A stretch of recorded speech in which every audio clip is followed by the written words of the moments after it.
su pertinence question bi ngeen laajte mais su ngeen nee jamono ji dafa mel ne que jamono ji rek la am maltraitance des talibés c'est un fait récurrent au Sénégal et dans la sous-région. C'est beaucoup plus accentué dans les pays limitrophes du Sénégal. Je ne vais pas citer les pays, mais il y a des pays, nos voisins, qui en font quand même beaucoup plus. Moi, je me rappelle qu'en tant que journaliste, en 2004, j'ai fait un reportage à Saint-Louis, là où j'exerçais, sur un talibé quand même qui a été torturé par son marabout. Bon, il n'a bon, daf ko ay minutes deful yooyu mais daf ko yeew ak buum jëng ko comme ni ñu jëngee xar bu ñu yeew pour dugal ko ci oto. Je me rappelle même photo yi dama leen envoyé woon sama journal à l'Observateur donc dañu jëloon bant entravé ñaari tànk yi yeew ko dugal ci loxo yi donc man dañ ma alerté en tant que journaliste donc d'investigation je suis parti à Pikine ma gis ak sama bët j'ai informé autorités judiciaires yi ñu def fa une descente inopinée on a arrêté le marabout donc ban ko arrêté dañ ko jugé tëj ko mais man lu ma xaw jaaxal ci cas bi mooy le fait que ñu arrêté marabout bi et le code du délit ñu leerul parce que ñi ngi wax que dafa ay entrave et cetera mais pour man c'est de la torture te ku torturer xale waxuma sa mag mais ku torturer xale vraiment dañu war a tëj ba dama caabi ci bunt bi. Pour revenir à ta question ñi ngi wax ni que dafa bëri jamono yi am ñeneen yu may dégg ñu mel na dañuy naviguer à contre-courant ci société bi li ñuy wax di wax ni que jàng alxuraan loolu def ci bokk ñooñu procureur dafa la war jàpp képp ku nga xamante ni dafa kontaan wala di essayer joxe est-ce que comprendre di joxe justification par rapport à l'acte ignoble posé par ce marabout et ses acolytes procureur dafa la war jàpp parce que yaa ngi encouragé lu nga xamante ne mais c'est incroyable dafa am lu nga xamante ne dafa am muy le droit à la décence le droit à l'éducation mën nga jàngal nit te doo ko dóor mën nga jàngal nit te doo ko torturer xale yi lu indi seen torture la nit ñi war a wax kenn warul wax lu tax ñu torturer ko si ça c'est un fait mais lu indi loolu xam nga lu moo ko indi amoon na fi et pour le fait d'avoir enquêté dans ce type de dossier moo ko ne xale yi ñépp xam na ni que sëriñ yi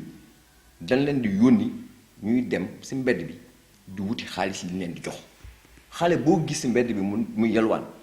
dañ ko sa 100 francs wala dañ ko sa 200 wala dañ ko sa 300 et par jour moom lay jox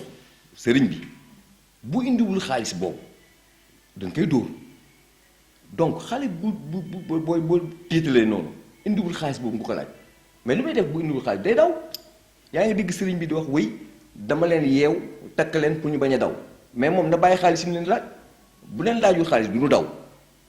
daw bi une figue bi nga gis xay taali bi def yëpp c'est parce que sëriñ bi dafa leen di laaj lu ñu amul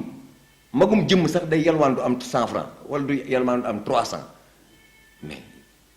xale bu ndaw 5 ans 6 ans nga taxawloo ko ci mbedd bi ci seddaay bi jàngaloo ko alxuraan mais xoolal xale yi traîné fii ci taalibe yi xëcc ci kenn ni ko tëyil ma xul wallaahu ahad suraat boobu ma duñ ko mën tëri parce que dañ leen di utiliser pour faire leur poche c'est des tortionnaires ces marabouts-là c'est aussi des exploitants d'enfants ñooñu dañ leen war a tëj ba damm caabi ñi nga xamante ne nag actuellement nii waxu naa ko sànq maa ngi dégg ay sëriñu daara xaw ma sax est-ce que ay sëriñu daara lañu maa ngi dégg depuis 48 heures ñuy wax woy jàngu l'islam dafa ànd ak loolu mais c'est faux jàng l'islam àndul ak loolu kenn du jàngal xale di ko dóor amul fenn même amatul même école t'as plus le droit yow en tant qu'enseignant école française laa wax ngay dóor xale bi à plus forte raison daara boo jàngalee xale bi kay mu am xam-xam mais xale bi buy daw alxuraan bi di génn c'est parce que dafa fugué lu indi fugué bi mooy parce que da nga ko laaj xaalis bi mu amul nga bëgg nar ko dóor mu daw si mbedd bi. exactement c'est le mot daw ses responsabilités ñooñu moom dañ leen war poursuivre pour complicité parce que boo mënul am doom boo waree am doom da nga war a am loo ko téye mais da ngay xool ñu jëkk gën a néew doole si réew mi ñooy am doom yu bëri seen jabar di pàcc mais c'est incroyable koo gis mu am alal mu am lu mu mën dundale ay xale ñaar ñetti doom la ko yàlla may mais sëriñ yi loolu ñu dum dund bu yàgg di wax ni que il faut ñu comprendre aussi une chose que est-ce que société bi dafa évoluer temps wu suñu ay maam temps yi nga xamante ne amul woon école française kenn jàngul woon liggéey nu woon ay administration liggéey nu woon ay privé nit ñi dañ nekkoon des ouvriers agricoles da ngay nekk ci village am tool war ka bay waxtu bay bu jotee doo jëli doomu jaamur mu bayal la sa doom moo lay bayal te donc tu es obligé d'avoir 4 femmes ku nekk jural la ay doom pour nga yóbbu leen ci tool yi loolu moo indi woon loolu mais jamono dafa soppeeku comprendre jur sa doom yaay nga wasin ko léegi yow ngénte bi sax da nga ko taqale nga yeewu suba jël sa doom buub ko sànni ko ci àll bi c'est sànni la à la limite nga jël ko tubaab ki xam nga man lu tax ma respecté catholique gis nga dañu am seen ay crèches yi nga dégg ay crèches Sénégal ñu yor ay crèches ak yooyu yëpp c'est des mots yu ñu jëlee ci ay catholique ñoom bu ñu demee bu mënul tëye seen doom dañ koy yóbbu ci église ba parce que am na benn moine wala benn sœur bu nga xam ne dina jël xale bi yar ka boo xoolee seen crèche yi xale yi di leen di yar di leen toppatoo di leen yóbbu ñu faj mais c'est le contraire de nos daara pourtant les crèches là yi nga xamante ne moo am ci catholique yi boo demee seen ay crèche da ngay gis xale yi mais dañ leen di toppatoo dañuy sangu dañuy dem catéchisme seen ay julli mais messe mais fii mais c'est incroyable ñooñu di jël seen ay doom jur leen sànni leen jox leen benn sëriñ duñ fa dem duñ leen jox ñu lekk duñu xam ne nga feebar noonu yaa xam laa la laaj ak jàngu alxuraan yow papa boobu di wax loolu yow jàngoo sax alxuraan parce que ba jàngu alxuraan yaay téye sa doom jàngal ko alxuraan ku am sa doom yaa ko war jàngal donc war ko yóbbu si daara jox naa la ko jox ma yaxam jox ma kii ñooñu dañ leen war fusiller man maa ko wax non sëriñ gis nga sëriñ bu nu bëggee loolu jóge fi sëriñ daara yi man amul lu ma leen di wax parce que man Saint-Louis laa dëkk foofu dañ fa jàng alxuraan dañuy yeewu suba di dem daara yaa ngi dégg dafa am sëriñu daara ak ñoo xamante c'est des exploitants d'enfants ñooñu dañ leen war a tey Macky Sall moo war a jël benn décret ni képp ku nga xamante ne da nga war ubbi daara ci Sénégal gii da nga war mën tëri alxuraan kaamil ba mu jeex tàkk ñu soog lay jox licence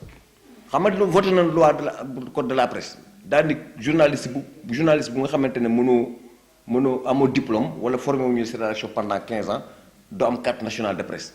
pour nga mën a mais dama lay jox exemple Rwanda Kagame président dafa ni képp ku ni da nga bëgg nekk imaamu jàkk mais day fekk yow nga mën tëri ñu reconnaître ci quartier ba que wàcc nga alxuraan que mën nga tëri alxuraan ba mu jeex mais ñooñu duñu sëriñu daara il faut pas que ñu leen di woo ay sëriñu daara parce que duñu sëriñu ay daara c'est des tortionnaires c'est des exploitants d'enfants et je suis très outré par rapport à ces gens-là. li may tëjee mooy Sénégal il faut que yenn décisions yi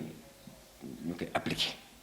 dañu wax dañuy jëlee xale yi les enfants de la rue ak talibé bu rek bokkul de dafa am xale yi nga xamante ne ñooy nekk suufu grotte yi ñoom nekk ville ñooñu seen ay pap ak seen ay yaay ñoo leen di yeewu suba di dugal jox leen 100 francs ñu dugg ci car ñiy wàcc Petersen ñiy wàcc ville ñiy wàcc Colobane ñuy yalwaan te du yóbbu ñu leen école xale yooyu lu ñu dajale ci journée bi seen ay waajur lañ koy jox loolu gàcce la ci waajur yooyu sa doom nga war ko yóbbu mu dem jàngi nga yebal ko mu dem ñooñu ñooy les enfants de la rue daara yi nag mooy xale yi nga xool la majeure partie des enfants là Guinée la ñu jógee Mali mooy de Burkina Faso